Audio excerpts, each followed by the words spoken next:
Mohamed Al-Ississ. I'm the Associate Dean of the School of Global Affairs and Public Policy here at the American University in Cairo. I'm also a member of the board for the Harvard Arab Alumni.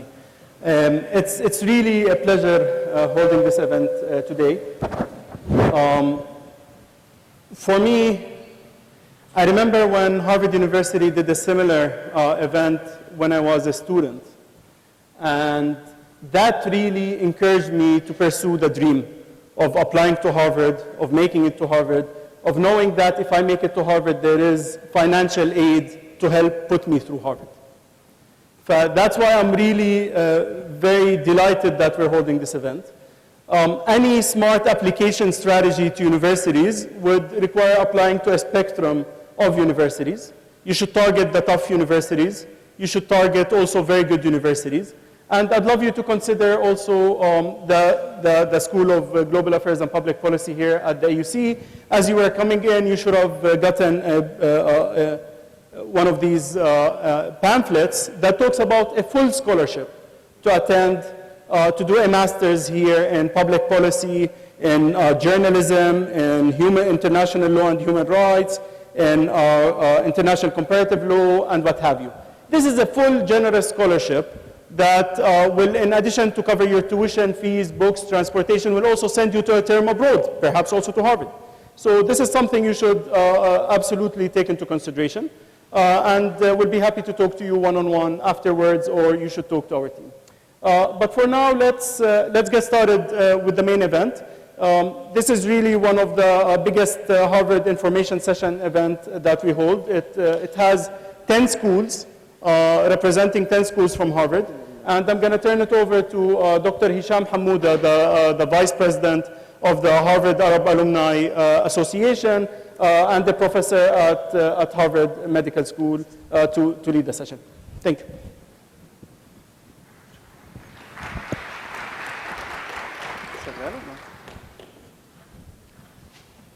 مساء الخير. سامعني؟ ورا؟ مساء الخير عليكم جميعا. أنا اسمي هشام حمودة. زي ما دكتورنا العزيز محمد العساس قال، أنا أستاذ مساعد في كلية الطب في هارفارد ونائب رئيس جمعية خريجين هارفارد العرب. بالأصالة عن نفسي طبعا وبالنيابة عن كل أعضاء جمعية خريجين هارفارد العرب بنرحب بيكم معانا النهاردة. أنا هخش في الموضوع على طول. إحنا عندنا يعني an amazing opportunity. Right here we have 10 speakers. 10 speakers, all Harvard graduates. كل واحد هيكلمكم عن السكول بتاعته. والسيشن هتبقى structured إن هنبدأ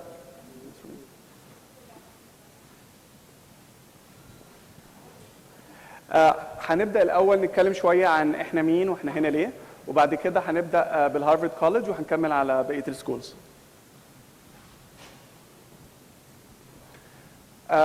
So allow me to speak in English. So now we're going to move on. We'll tell you a little bit about who we are, who's the Harvard Arab Alumni Association. We'll tell you a little bit about why we're here. And then we'll tell you why Harvard. Why should each one of you consider Harvard as a school to apply to, whether you're applying for college or applying for a graduate degree. And then we will have the presentations for all the different schools. After that, we'll have a panel. All of us are going to sit here. And people are welcome to ask questions. When you ask questions, just please make sure to direct it to the person, specific person. Just indicate which school are you asking about, so the person representing that school could answer you. Before I start, there's a lot of due thanks. We want to thank the AUC, particularly the School of Global Affairs and Public Policy, presented by Dr. Mohamed Al-Assas and his team. They've been very helpful in providing us this wonderful venue, and we definitely could not have held this event without them. I then want to thank AMIDEAST, who are partners with us in this event. I want to thank EMTAR, some of the volunteers that you see checking you in, people who are passing around with the microphones. EMTAR is the Egyptian Association for U.S. Medical Residency and Training. They've been very helpful in organizing this event with us. And then I'd like to, again, thank all these wonderful speakers, a lot of very busy people who took from their time to really help see more of you at Harvard. So we really hope that you all find this very fruitful. And I want to thank all of you for being here on a Saturday night. I know some of you are coming from outside Cairo, so it's really a pleasure to have you all with us here today. So who are we? The Harvard Arab Alumni Association. So the Harvard Arab Alumni Association was established in 2001. Our goal and mission is very clear. We want to bring Harvard to the Arab world, and we want to bring the Arab world to Harvard. So we are representative of Harvard here, but we're also representative of all of us and all of you at Harvard. Our membership includes more than about 1,100 people, starting from the 1940s onwards, representing every school of Harvard and every Arab country. One of our main aims is to increase Arab representation at Harvard, and we'll talk about this a little bit more. In 2010, the Harvard Arab Alumni Association launched the first alumni-based scholarship in the presence of the Harvard University president. We'll also have a chance at the end to talk about scholarships. That's one of the scholarships you're going to learn about. And in 2010 also, we were awarded the best alumni group within the special interest groups at Harvard. So this is some of our board of directors. With us today is Noura, Selim, and also Dr. Mohamed Al-Ississ, who's here but not in this photo, and Suad Abdelhamid, and this is the rest of our team. So why are we here today? So I want you to look at this figure and think about this a little bit. So the first bar is about Egypt. So this is in 2014, 2015. This is right now. Only 29 Egyptian students are at Harvard. The total student body at Harvard is 21,000 people. So imagine our huge country of 90 million people, only 29 are studying at Harvard. The numbers, unfortunately, are not any better for the rest of the Arab world, although some are comparatively better based on having smaller populations. But I think overall, there are very few students, Arab students at Harvard, and it's really why we're here today. We really want that to change. So if you see Lebanon and Saudi are on 28th, and then Kuwait and Jordan. Now, interestingly, let's compare to some of the other countries in our region. So Kenya, a country in Africa, I believe the population is 40 million, so less than half of Egypt, sends more students to Harvard than Egypt does. Nigeria, with a population slightly larger than Egypt, sends 46 students to Harvard. And these are countries in Africa who also are quite challenged in terms of resources. Other countries in the region, Turkey, 81 students, and Israel, with a population of 8 million, they send 90 students to Harvard. So this gives you a sense why what we're doing is really important, and why your presence here is really important. We really want this to change. We want to come back in a few years, hold one of these sessions, and show a very different numbers than what we're showing here. I have to say, though, we have been doing better. The numbers are going up for a lot of reasons, but this is certainly one of the things that we are working really hard on, is to increase the number of Arab students at Harvard. So the numbers have more than doubled in the last 5 years, but they're still nowhere where what we'd like them to be like. So as you see, just in 2009, there were only 68 students at Harvard, and every year, and we just got the 2014, 2015 numbers, every year it has been going up. So this is quite good, but we could do so much better. This is from the Harvard Arab graduation ceremony. Some of our speakers here were graduating some of these years. This is in 2013, some of the graduates. This is 2014, some of the graduates. I'll tell you a little bit about why Harvard. So Harvard was established in 1636. It's the oldest college in the United States of America, and it's considered by many to be the most prestigious school in the United States and possibly in the world.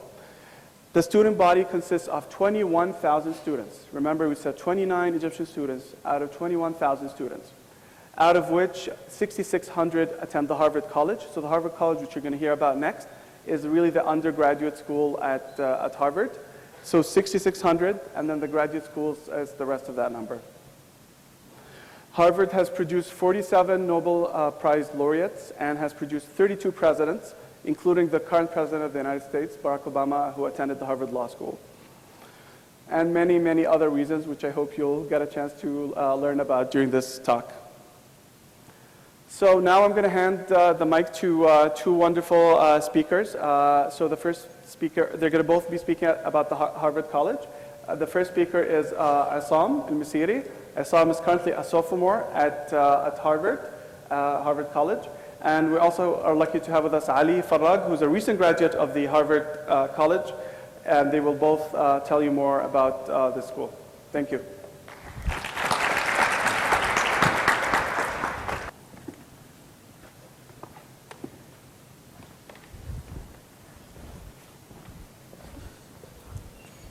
Hello? Can everyone hear me? Okay. So my name is Essam. I'm a sophomore at the college. I'm studying applied math with a focus on economics and CS. And I'm hopefully getting a master's in my 4th year in electrical engineering.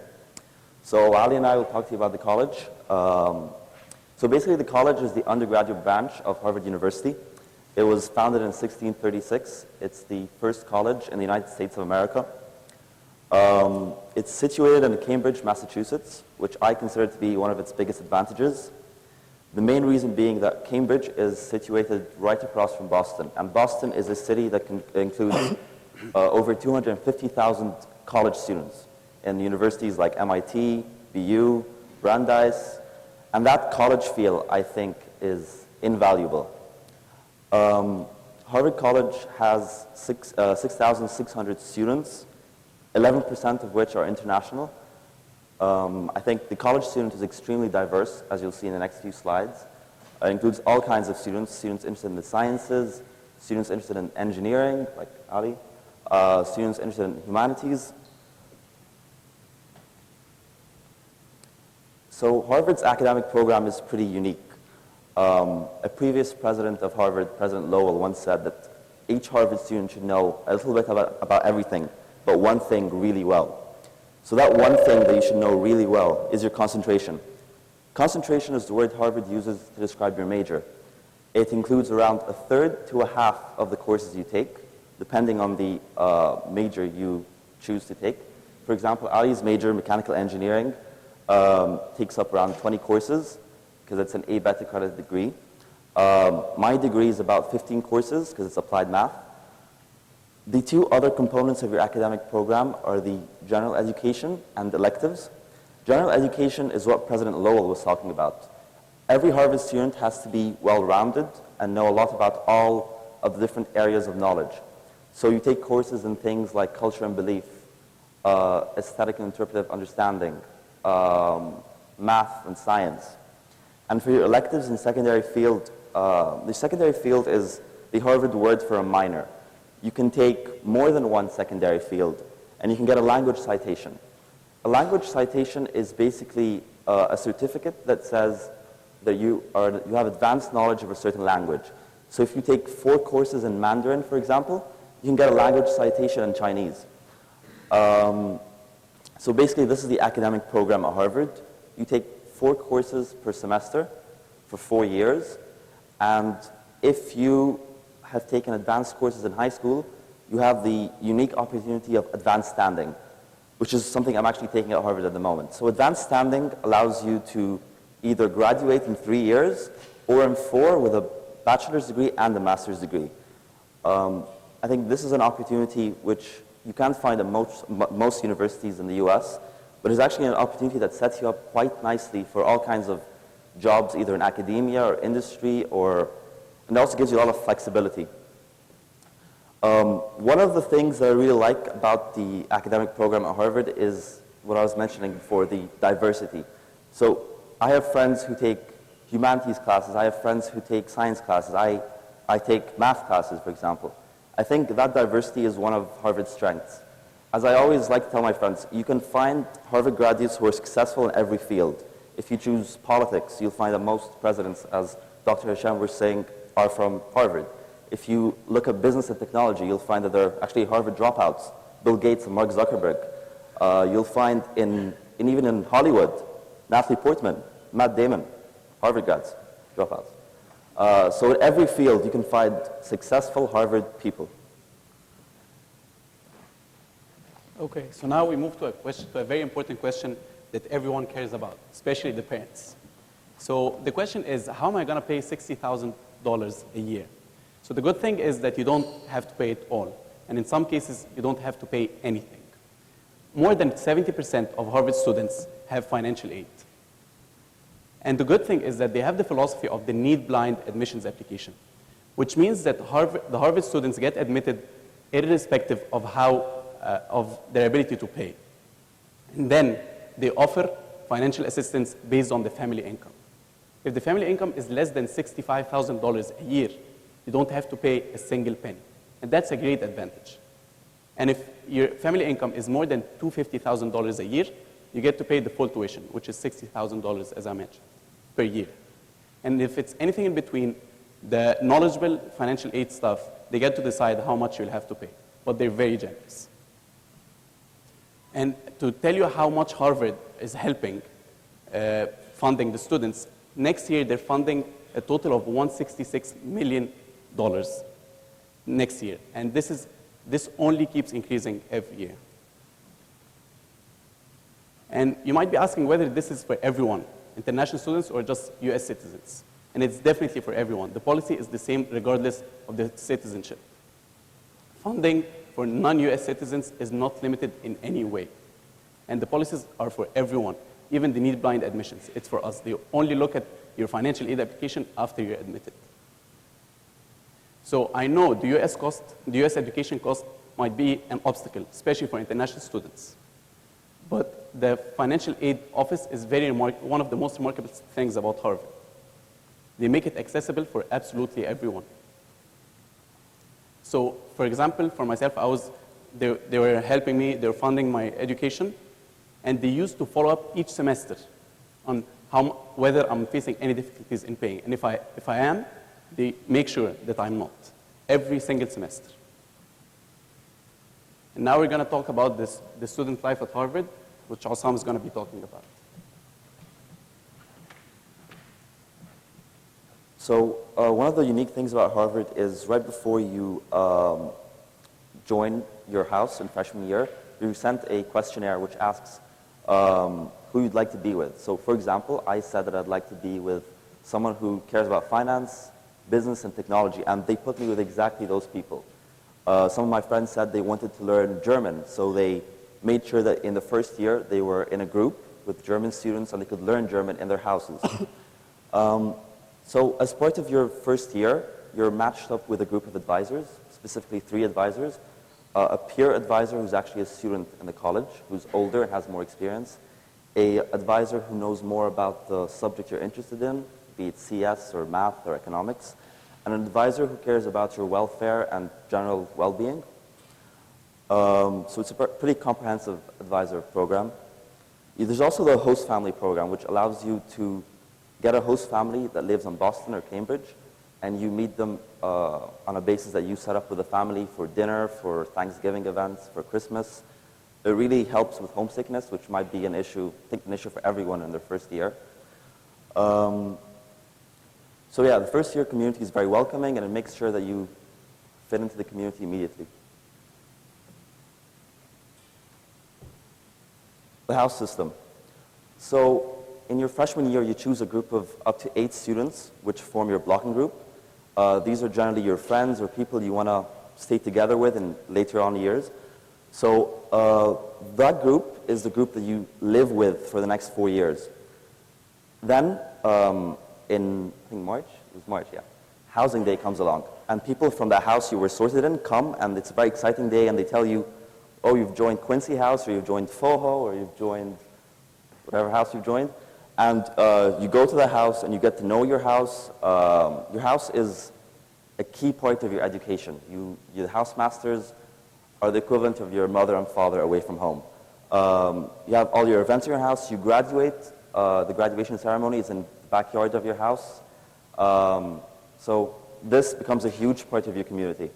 Housing is guaranteed for all students throughout all years, a major advantage over UK universities.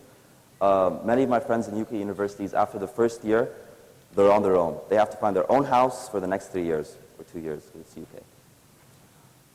And virtually all students, 98%, live on campus.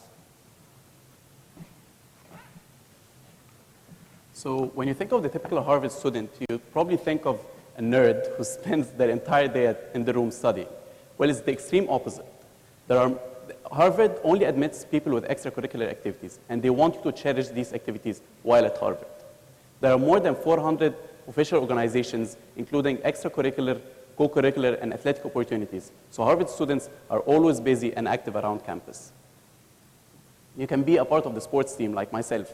I was on the squash team, and whenever we had a match at home, everyone, the entire school, would come and gather to watch and cheer for us. You can be working for a lab. You can be researching with a professor. Like a friend of mine was researching with Dr. Mohamed Al-Ississ, for example. You can force your entrepreneurial skills at the Harvard Innovation Lab. You can be writing or editing for the Harvard Crimson, which is the Harvard daily magazine. There's something to do for everyone. And before I went, I'm not gonna lie, before I went, I thought because I'm from the Middle East, I'm a Muslim, I'm not gonna fit in a totally different society. But the good thing about Harvard is because, especially the college, how diverse it is, there is no typical student at Harvard. They're all different, and they all respect and accept each other. And that's why there is something to do for everyone. For example, for us, there was the Harvard Islamic Society, there was the Harvard Arab Alumni Association, which always takes care of us. And under the supervision of Dr. Hesham Hamoda this year, they just launched the Harvard Egyptian Society. So there is a ton of stuff to do for everyone. If you have any further questions about the Harvard College, you can visit this website, www.admissions.college.harvard.edu. If you want to write it down. And of course, if you have any more questions, Essam and I would be more than happy to take it after the session is over. Now we're going to move to the Harvard Kennedy School with Dr. Mohamed Al-Ississ.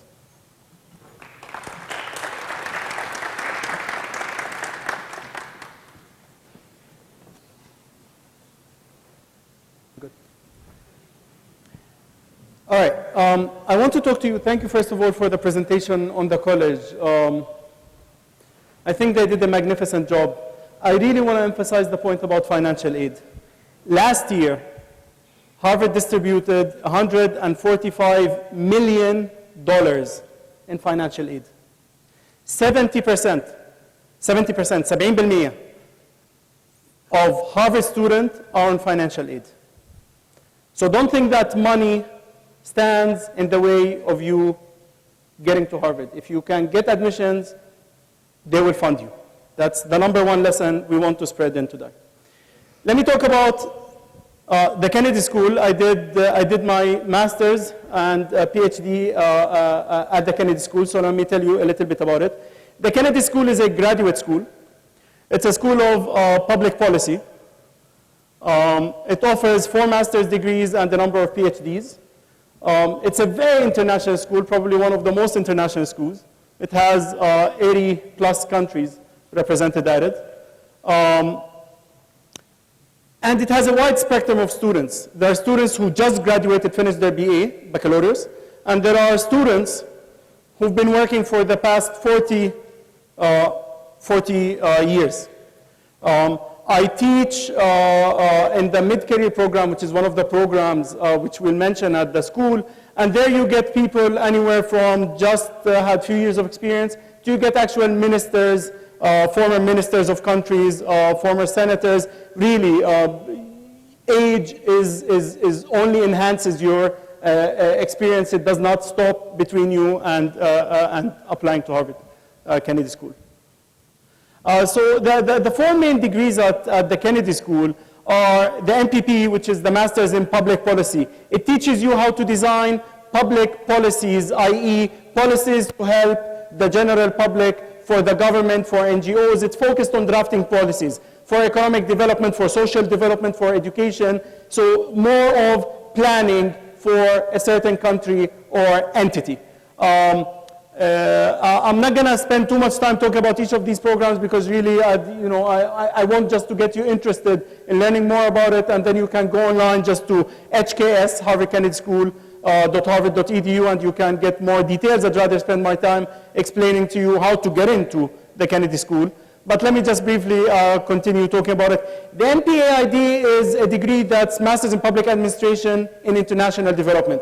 It's a degree that's focused on economic development, which is something we desperately need in Egypt and the Arab world. This is a very international program. 70% of the students are from outside the US. It's a very technical program. And I really don't see a reason why many of our brilliant students with highly technical skills are not aiming for this program, which our countries desperately need.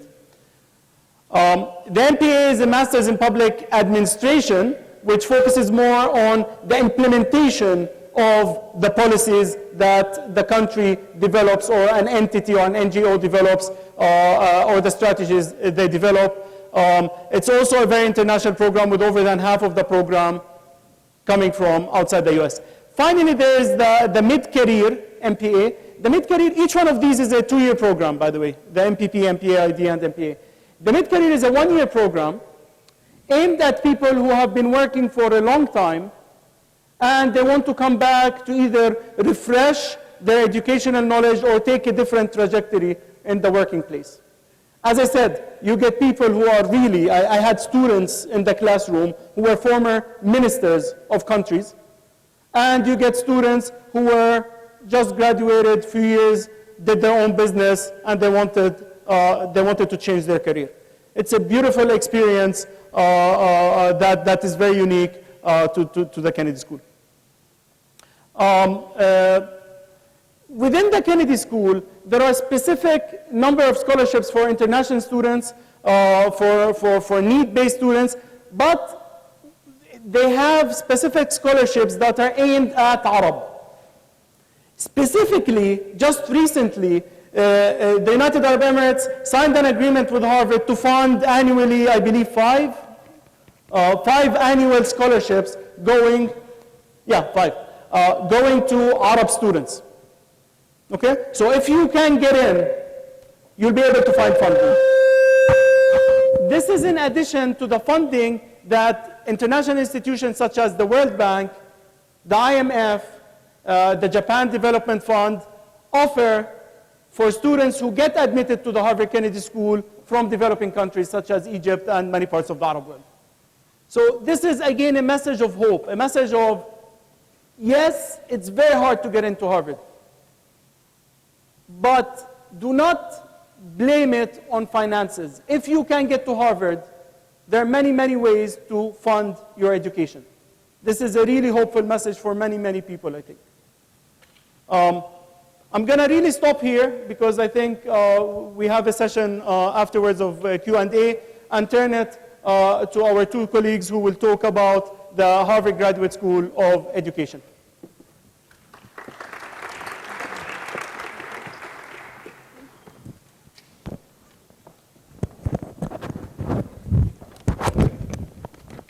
مساء الخير سامعني؟ تمام؟ كلهم ركزوا عشان هسمع لكم في الآخر كل الحاجات دي. You're all following? All right, it's a pleasure to be here. My name is Nelly El-Zayat. I'm actually extra happy to be here because I graduated from both AUC and from the Harvard Graduate School of Education. Currently working as an education entrepreneur here in Cairo. Jenan, my colleague also at the Harvard Graduate School of Education, will lead you into this session, and I'll take it later. Yeah. Good afternoon, everyone. Hello? Okay. Hi, everyone. First of all, I want to say that I just graduated this past May, and the first time I heard about the program that I applied to in Harvard was here at AUC from Nelly. So she's very good luck, so make sure you ask her lots of questions afterwards. So I want to talk to you briefly about the Graduate School of Education at Harvard. These are the academic strengths of the institution. A lot of people misunderstand the graduate school and think that you can only apply to HGSE if you're interested in becoming a teacher, and we're here to debunk that myth. There's actually so much more to the school and an amazing opportunity. So all the programs are based on certain core competencies. So these things are learning and development. They want every student that graduates from HGSE to have learning and development as a framework for any future work that they do. Same thing with leadership and organization. And every person has to take a number of policy classes so that they can best understand how to take what it is that they learned during these programs and actually implement it in the real world. So I'm going to talk briefly about PhD in education. It's an inter-faculty program, which means that, yes, you're registered in the Graduate School of Education, but you actually have access to all the other graduate schools, and you can take classes there. And they really encourage cross-disciplinary studies. So, for example, when I was at Harvard, my TA for one of my classes was doing his PhD research on the Chittagong Hill tribes in Pakistan, and he was talking about how he's consolidating their oral traditions into creating children's books for community-led schools. And his dissertation was on how the government is actually implementing this to increase literacy and awareness and have more proactive like government involvement with marginalized communities. There was another girl who was doing consultation with UNHCR. So she was teaching my education in armed conflict class, and right now she works with UNHCR in Syria to help students have better access to education while they're in the refugee camps. All right, so there is so much that you can do at the Ed School, and whatever it is that you're interested in, you will find someone who can support you, and it will fall in one of these 3 concentrations here. Okay, so the Master of Education, that's actually the program that me and Nelly were in. So what makes this program particularly competitive is that it's only 1 year long. So similar programs at other Ivy League schools typically take 2 years. What makes HGSC really special is that they consolidated it into 1 year, but it's very intense and it's very rigorous. So be prepared to work, but it is nice for, you know, there's some people here that maybe don't want to spend too much time out of the workforce, or maybe you have family obligations, so if you want to study abroad, maybe you can't take off more than a year. So Harvard's great for that, which is that you get all the same information consolidated into 1 year. We have 13 different fields, which Nelly will talk about right now. Thank you. All right, so as Jenan mentioned earlier, this slide is specifically here to show you that you don't have to be a teacher or want to be continuing in the career of just teaching if you want to join the Harvard Graduate School of Education. There are 13 different tracks for the master's program: arts and education, education policy management, higher education, human development and psychology. So, I mean, the headings tell you a little bit about what the programs may include, but we're happy to go into more detail during the question and answer session. International Education Policy is the program Jenan and I graduated from. Language and literacy, learning and teaching, mind, brain, and education, prevention, science and practice, school leadership, special studies, which is a really unique program in that you can create your own program. You can design your program in the way that, and in a way that you can choose to focus on specific courses. Teacher education, technology, innovation, and education. So these are the 13 programs, all 1 year programs that give you a master's in education when you graduate.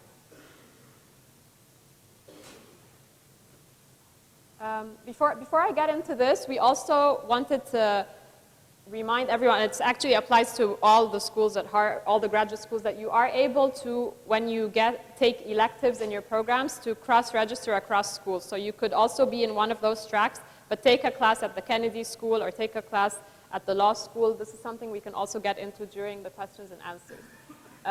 This is a breakdown of the student profile this year at the Harvard Graduate School of Education. 72% female.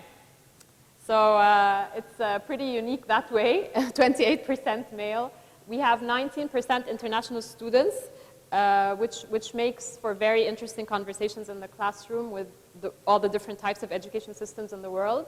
And we have 95% full-time students, 5% part-time, 27% self-identified students of color. So this is basically the range, and the range of work experience ranges from fresh graduates, people who just graduated from college, all the way to people who have 33 years of work experience. So there's a lot going on there, lots of very interesting conversations because of the breadth of the experiences. For financial aid, lots of information on the website, so I really advise you to take that down and to take a closer look over there. There's lots of details, program handbooks. There's a directory with all the fellowships offered at the Harvard Graduate School of Education, and lots of information for international students. I know there will be more focused conversations about scholarships, so I'll leave it for my colleagues to discuss that, but happy to also talk about it during questions and answers. These are the deadlines. So for admissions, the PhD deadline has actually, yeah, most of these deadlines have just passed. The PhD, the leadership doctorate, and then the master's deadline for admissions is January 5th, this coming January 5th. And people learn in March whether they got in or not into the school. This is, I guess, one of the more important pieces for everyone here, the admissions, the application. What do you need to apply to the Harvard Graduate School of Education? So clearly there's an application form. It's all online, which includes a statement of purpose or an essay that you write about yourself, why you want to join the school, a resume, which is your CV basically. You're required to sit for the GRE. The GMAT is only possible for the doctorate in leadership education, but for all the other programs, you will need to get a GRE score for that. TOEFL, which is a test of English as foreign language, or alternatively the IELTS, if English was not the language of instruction at your undergraduate institution.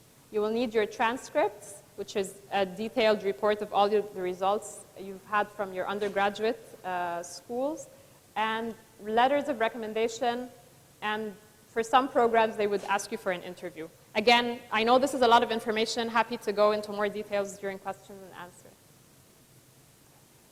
I think that'd be it. Yeah.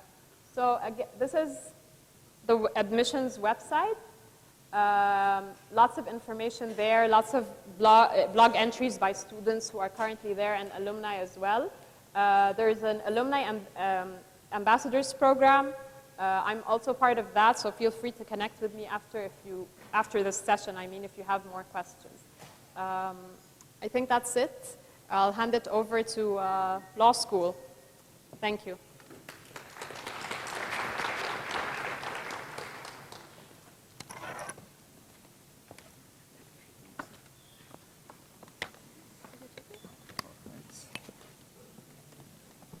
Who has already studied law? Only one person? I think I have a very tough job. All right, let's just. All right. That's exactly why we only have one person in the room. Well, studying law has really to happen in a very natural way, in my opinion. You need to love and have passion about the study of law. Otherwise, it would be a very difficult journey for you to embark upon this very technical field of knowledge, yet very interesting to me. So I think let's just talk a little bit about Harvard Law School in general. We may have to focus on the JD program. Unfortunately, I've not done the JD myself, since we only have one student who has already studied law and is eligible for the graduate programs, which is the LLM program and the SGD. So unlike most countries, the study of law in the US is a graduate study, which means that you have to have already obtained a degree in any other field or discipline of science. I had in my class back in 1995, I had electrical engineers, mechanical engineers. We didn't have doctors because obviously medical school is a graduate school. There is no specific field that would really be required, but these are the typical pre-law majors, which maybe can give you an edge or heads up in terms of your preparation for the law school. So it's very typical to have political science, history, English, and pre-law. There is a major also called pre-law that's offered in many colleges. So the preparation for the law school starts when you are studying your undergrad. In the States, unlike, as I said, most countries, you have to have this degree before you go and study law. A lot of students decide not to go into law directly after their college. They spend a year or two working and gaining some experience. And in fact, this is looked at by the admission office as a very favorable thing, that you have already gained some practical experience working in any field. It doesn't have to have anything to do with law, but it gives you professional maturity and it gives you better preparation for your study of law. So these are two different styles. People sometimes decide to go from college directly to law, and in many cases, some people decide to go and work for a year or two. And I encourage that, in fact, and I've seen that this gives the student a little bit more of advantage in the admission process. Competition, as you know, is very hard, especially at the JD level. You are competing with American students. So you can imagine everyone wants to go to Harvard Law School. So it's very difficult, very competitive, and let alone for someone, an international student, who has done his degree, his college degree in a different country, in a different language perhaps. Add to that, I'm adding here to the difficulties and challenges for someone from Egypt to be admitted in the JD program, is that in Egypt and most of the Arab countries, we follow what is known as the civil law system, which is completely different than the American system, which is the common law system. The UK and the US have this different case law or precedent-based legal system. Here we follow the civil law system, which is the common system in most of the countries that were occupied at some point by France or were influenced by the French system. So you're coming in from a different background. Obviously, you've not studied law, but at least this will be, if you're planning to come back after studying the JD to Egypt, that might be another challenge, but I think you can turn it into an advantage, that you study common law and you're coming back to Egypt, which has a civil law system. You can turn this into advantage.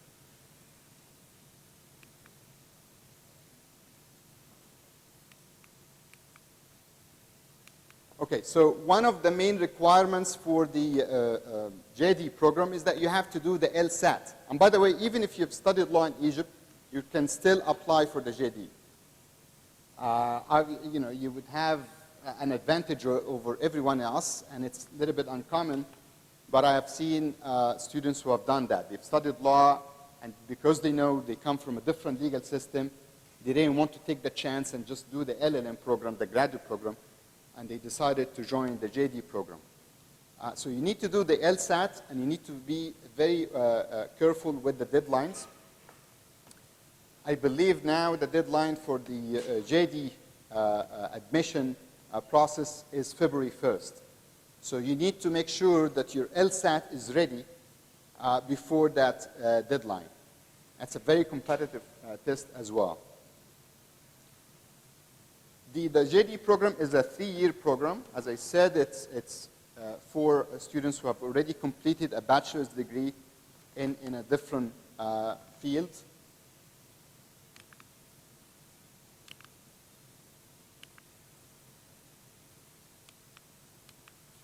Okay. Once you've finished your 3 years of JD, you have to take the bar exam, and every state offers its own bar exam. So in order to be admitted in Washington, D.C., you have to take the Washington, D.C. bar exam. You can't practice law in New York without taking the New York bar exam.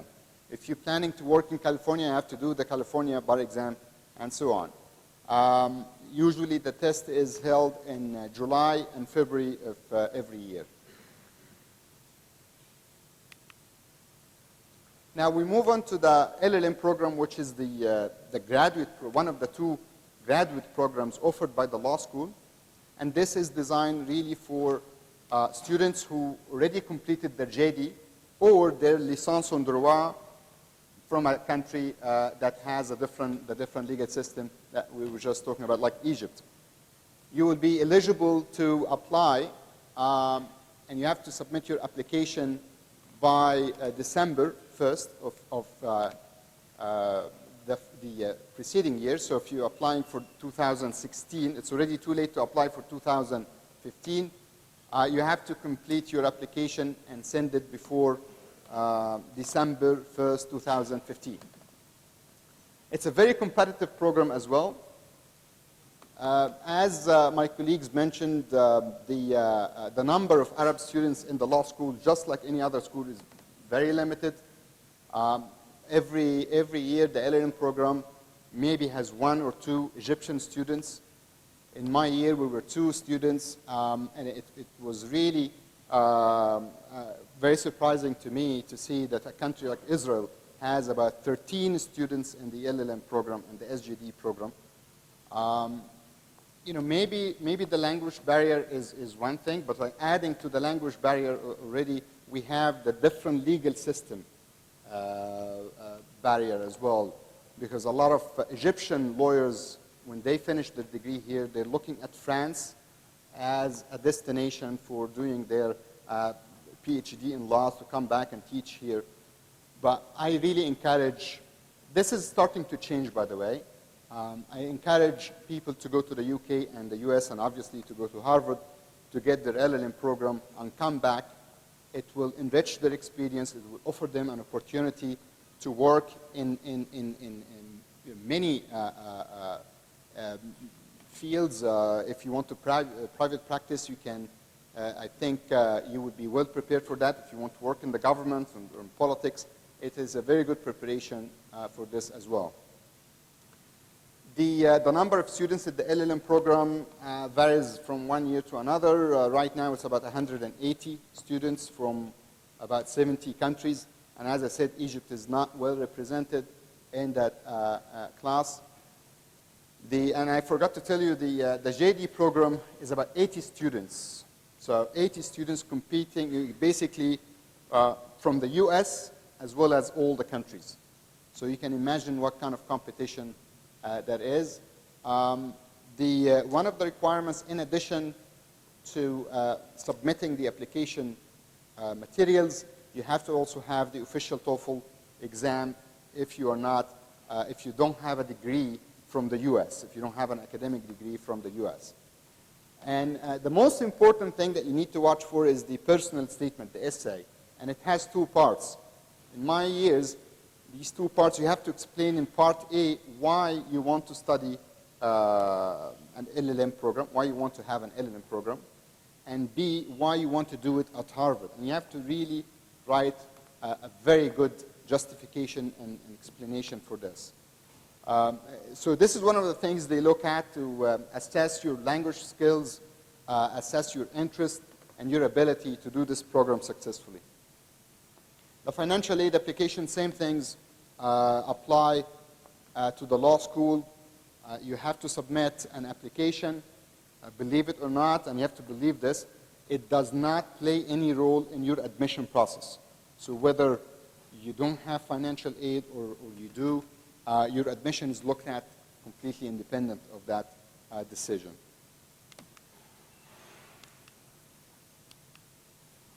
And these are just some of the very obvious tips. As I said, you really have to want to study law first, and you have to have very good reasons why you want to do this program, whether it is the JD or not.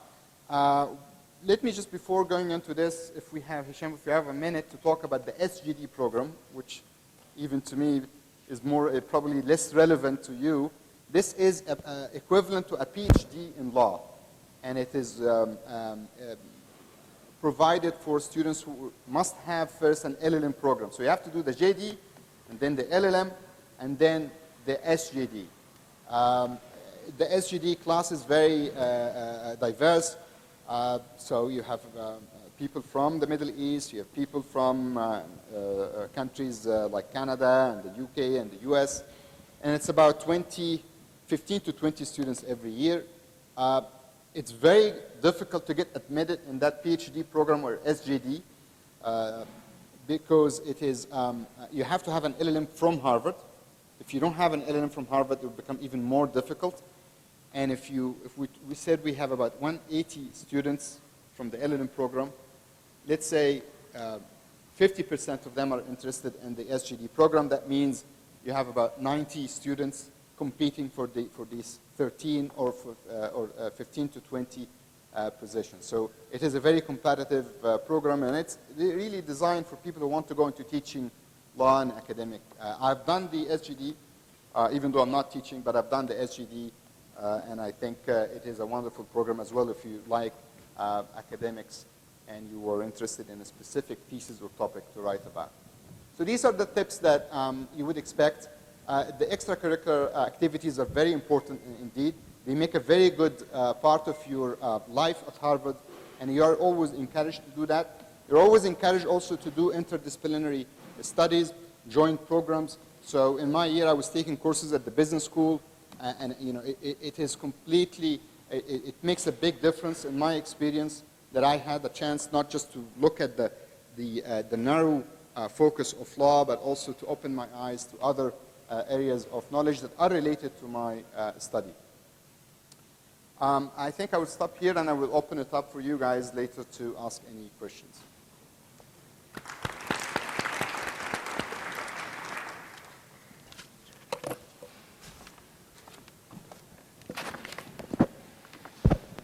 Thank you, Walid. Okay, so now we're going to talk about two schools, not one. We're going to talk about the Harvard School of Public Health and the Harvard Medical School. So just in terms of background, I got my master's in public health from the Harvard School of Public Health in 2010. And I also did my residency fellowship, and now I teach at the Harvard Medical School. We're going to talk mostly about the Harvard School of Public Health, a little bit about the medical school, and I'll tell you why, just a little bit about the medical school. So this is just the email for the admission office, in case you have any questions.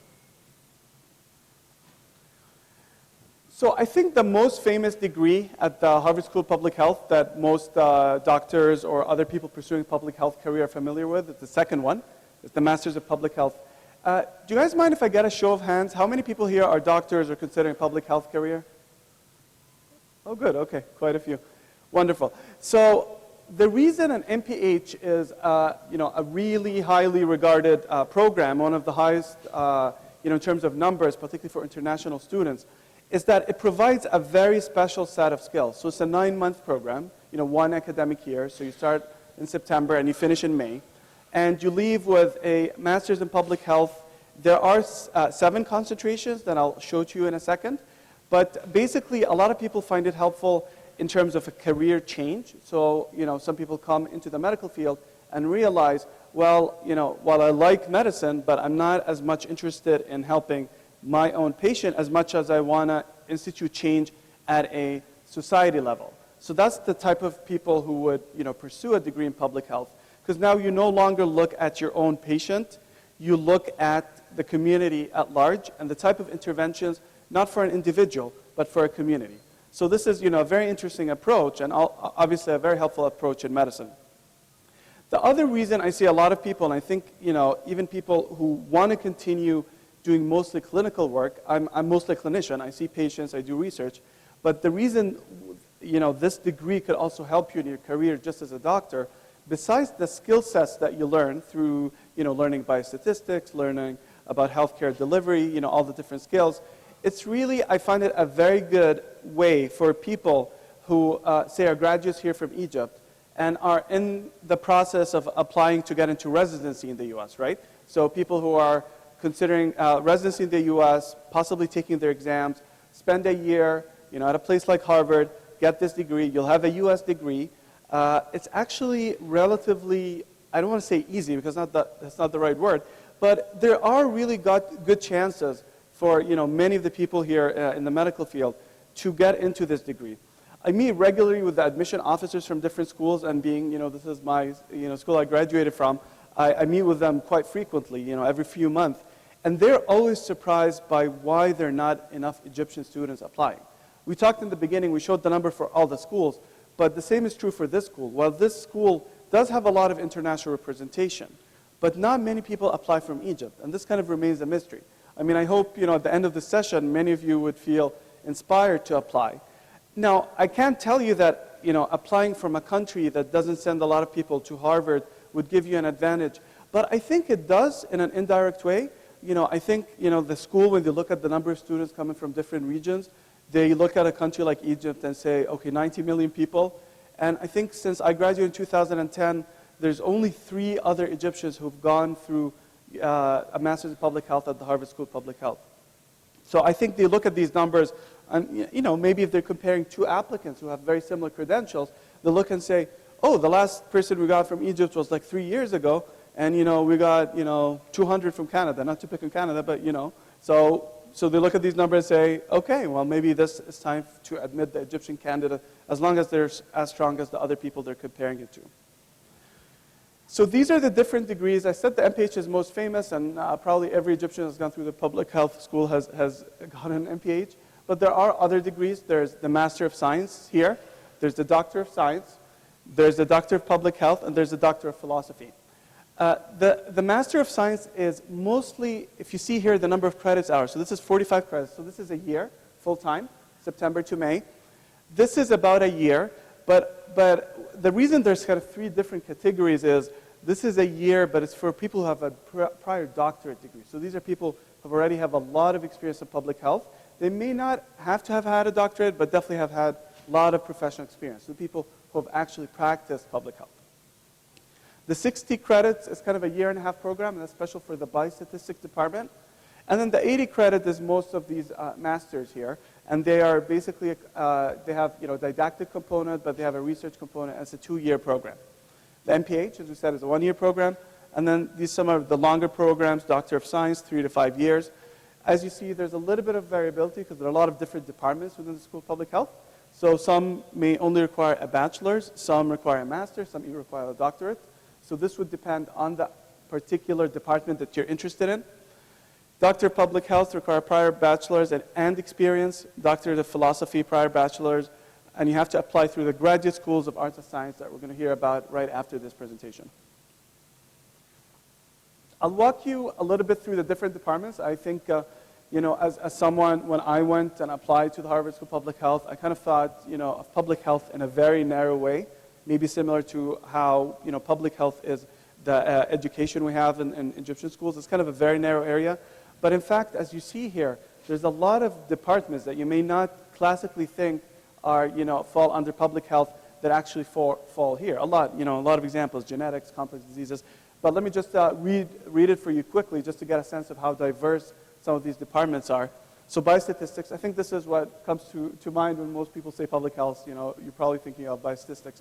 So it's one department. There's computational biology, quantitative genetics. So there's a genetics degree. It's a master's degree.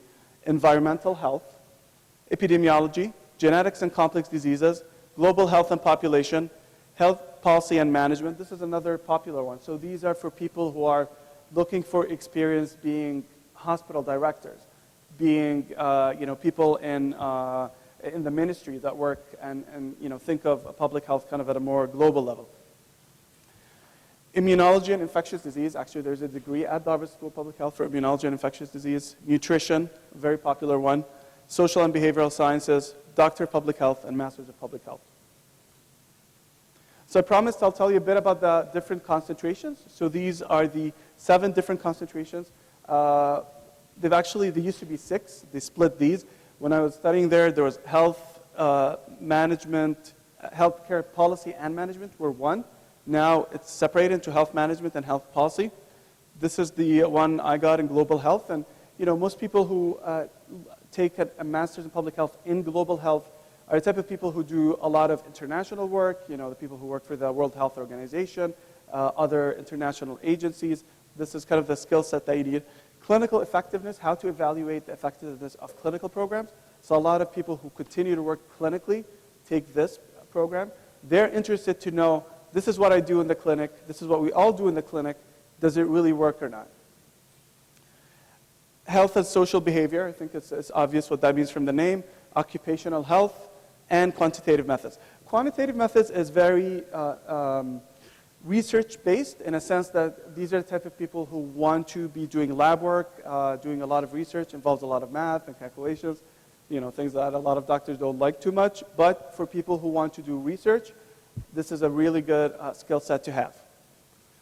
And then the only one, and I know a lot of people usually ask about this, are there any online degrees from the Harvard School of Public Health? The answer is no, except for the MPH Epidemiology, where part of it is online and part of it is on campus. There are other schools that offer degrees that are mostly online. The Harvard School of Public Health, for reasons related to them wanting to really cherish the aspect of education that is interactional. It's not just about sitting on a computer and learning skills, because anybody could do this at this point of time. And this is probably true for a lot of the other schools, when we have the question and answer session, what people will tell you is the most valuable experience of going to Harvard is not the education itself, while it's very valuable, but it's really the types of interactions you have with people, the type of students that you have there. All the thought process that goes through the discussions, all the teamwork. I was very surprised coming, from being educated in the Middle East, going to the United States, to realize that a lot of courses don't even have tests. All what you do is sit with your fellow students and together come up with, a paper or something and submit it, and you actually get all your grades together. But it's a really, really valuable experience. And I think it does teach you a lot of qualities related to teamwork and thinking with people. And I think it also, it actually decreases the competition, because you're actually thinking together as a group. You're not all competing for, who's the first in class and who's the second in class and those types of things. In the kind of residency match, because what you do here, it's more of a common application in a sense. You apply through sofast.org, if anybody wants to write it down. And it's similar, if anybody here has been applying to the residency match, similar to the NRMP, National Residency Matching Program. It's really a portal for people to submit their application. So now you don't send your application to Harvard anymore. What you do is send your application to SOFAS, and then you'll just get a list saying, okay, the Harvard School of Public Health, Boston University, and you just go through the list and decide where this common application will go. So it's not a match in a sense that you get ranked, similar to the medical match. It's more of just a common pathway for everybody to apply, which has really made it so easy, because most people who apply do not apply to one school. And although as much as we love Harvard, I would think for anybody considering applying for any school in the US, you should probably apply to a lot of the top schools, not just Harvard. The application deadline is December 15th, so just passed for this year, but every year it is December 15th. So if you're thinking of applying for next year, this is probably the time to start getting together some of the stuff that you'll see here.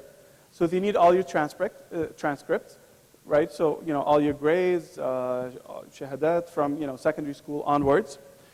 They need the GRE.